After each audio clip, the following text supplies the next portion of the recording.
കുറേ നാളുകൾക്ക് ശേഷം മലയാളത്തിൽ വന്ന ഒരു ഫീൽ ഗുഡ് സിനിമയാണ് ചിന്ന ചിന്ന ആസൈ.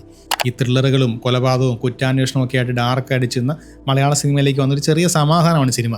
ഇത് ആർക്കെല്ലാം ഇഷ്ടപ്പെടുമെന്ന് ഞാൻ വഴിയെ പറയാം. പേഴ്സണലി എനിക്ക് വളരെയധികം ഇഷ്ടപ്പെട്ടു. എടുത്തു പറയേണ്ടത് ഇതിനകത്ത് ഇന്ദ്രൻസേട്ടൻ്റെ അഭിനയമാണ്. ഒരു രക്ഷയില്ല. അഭിനയം എന്നൊക്കെ പറഞ്ഞാൽ ആക്ച്വലി തെറ്റാണ്. അദ്ദേഹം ആ സിനിമയെ ശരിക്കും ജീവിക്കുകയായിരുന്നു. അതുപോലെ നാച്ചുറലാണ് പുള്ളിയുടെ പെർഫോമൻസ്. ശരിക്കും ഇദ്ദേഹത്തെ ഒന്നും പഴയ ഡയറക്ടേഴ്സൊന്നും ആരും യൂസ് ചെയ്ത് കണ്ടിട്ടേ ഇല്ല. ഇപ്പോഴത്തെ ജനറേഷൻ ഡയറക്ടേഴ്സാണ് പിന്നെ ഇന്ദ്രൻസ് എന്ന നടനെ വേണ്ട വിധത്തിൽ എക്സ്പ്ലോർ ചെയ്യുന്നത്. മധുബാലയും വളരെ നന്നായി തന്നെ അഭിനയിച്ചിട്ടുണ്ട്. പടത്തിൻ്റെ പേര് കേൾക്കുമ്പോഴേ നമുക്ക് പുള്ളിക്കാരുടെ റോജ സിനിമയിലെ AR റഹ്മാൻ്റെ ആദ്യ സോങ് ആയിരിക്കും ഓർമ്മ വരുന്നത്.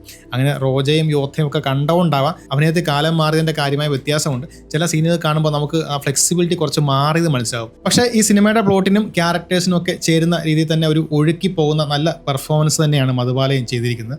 സിനിമയുടെ ലൊക്കേഷൻ കംപ്ലീറ്റ്ലി നമ്മുടെ പുണ്യനഗരമായ വാരാണസിയാണ്. അവിടെ വെച്ച് തികച്ചും യാദൃച്ഛികമായി രണ്ടുപേർ കണ്ടുമുട്ടുന്നു.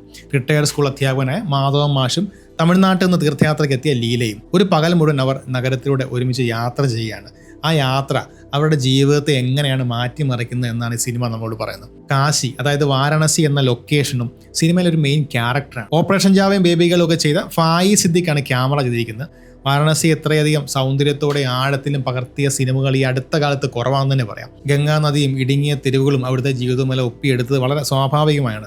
സിനിമയുടെ തുടക്കം മുതൽ ഒടുക്കം വരെ വാരണാസിയുടെ ആത്മീയ അന്തരീക്ഷം പ്രേക്ഷകർക്കും അനുഭവിക്കാൻ സാധിക്കും. പക്ഷേ സ്ഥിരം സിനിമകൾ കാണുന്ന പോലെ വാരണാസിയിലെ വലിയ ബഹളങ്ങളോ സന്യാസിമാരോ ചിതകളോ ഒന്നുമല്ല ഈ സിനിമയെ കൂടുതലും കാണിക്കുന്നത്. മാധവന്റെയും ലീലയുടെയും പേഴ്സണൽ യാത്രയ്ക്ക് വാരണാസിയുടെ പശ്ചാത്തലം കറക്റ്റായി മാറുന്നുണ്ട്. കാരണം മോക്ഷം തേടിയെത്തുന്ന ഈ നഗരത്തിൽ ഈ രണ്ടുപേർ കണ്ടെത്തുന്നത് അവരുടെ ജീവിതത്തിലെ ചെറിയ ചെറിയ സന്തോഷങ്ങളും സമാധാനവുമാണ്. അരവിന്ദന്റെ അതിഥികൾ എന്ന സിനിമ കണ്ടപ്പോൾ മൂകാംബികയും കുടജാതിയും ഒക്കെ കണക്ട് ആയ പോലെ ഈ സിനിമ കണ്ടു കഴിയുമ്പോൾ വാരണസിയും നമ്മുടെ മനസ്സിൽ നിറയും.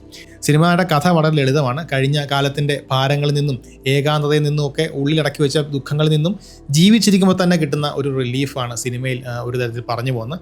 വില്ലന്മാരില്ല, ട്വിസ്റ്റുകളില്ല, പിന്നെ കൂടുതലും കോൺവെർസേഷനാണ്, പിന്നെ സൈലൻസുകൾ, ചെറിയ ചെറിയ നോട്ടങ്ങൾ, ഇതൊക്കെ നമ്മോട് സംസാരിക്കും.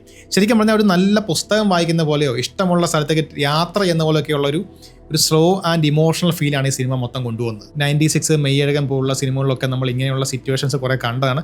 പക്ഷേ ആ സിനിമകളെ വെച്ച് നമുക്ക് ഈ പടത്തിനെ കമ്പയർ ചെയ്യാൻ പറ്റത്തില്ല.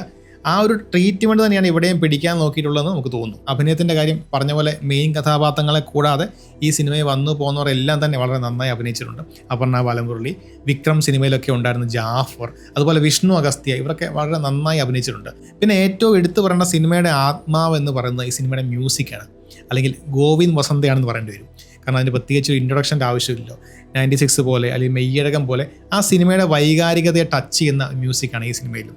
സിനിമയിലെ ഓരോ പാട്ടും അതുപോലെ ബാക്ക്ഗ്രൗണ്ട് മ്യൂസിക്കിൻ്റെ ഓരോ ബൈറ്റും അല്ലെങ്കിൽ ബിറ്റും അതിലെ ക്യാരക്ടേഴ്സിൻ്റെ മനസ്സറിഞ്ഞ് ചിട്ടപ്പെടുത്തിയോട് തോന്നും.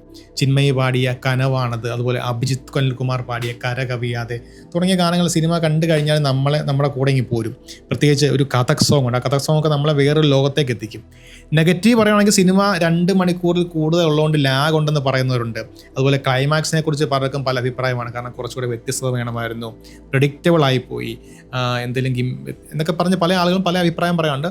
പേഴ്സണലി എനിക്ക് സിനിമ ഇഷ്ടപ്പെട്ടു. ശരിക്കും ഇങ്ങനെ ഒരു ഒഴുക്കി പോകുന്ന സിനിമയ്ക്ക് എന്തിനാണ് ഒരു ട്വിസ്റ്റ്, അല്ലെങ്കിൽ എല്ലാ സിനിമകൾക്കും സസ്പെൻസും മെസ്സേജും ഒക്കെ വേണമെന്ന് നമ്മൾ എക്സ്പെക്ട് ചെയ്യുന്നത് കൊണ്ടുള്ള ഒരു നിരാശയാണെന്ന് തോന്നുന്നു. പിന്നെ ഓരോ ആളുകൾക്കും അവരവരുടെ എക്സ്പെക്ടേഷൻ ഉണ്ടാകുന്നത് സ്വാഭാവികമാണ്. പുതിയ സംവിധായിക വർഷ വാസുദേവാണ് ഈ മനോഹരമായ സിനിമ ഒരുക്കിയത്. ഇതൊരു സിനിമ എന്നതിലുപരി ഒരു എക്സ്പീരിയൻസ് ആണ്.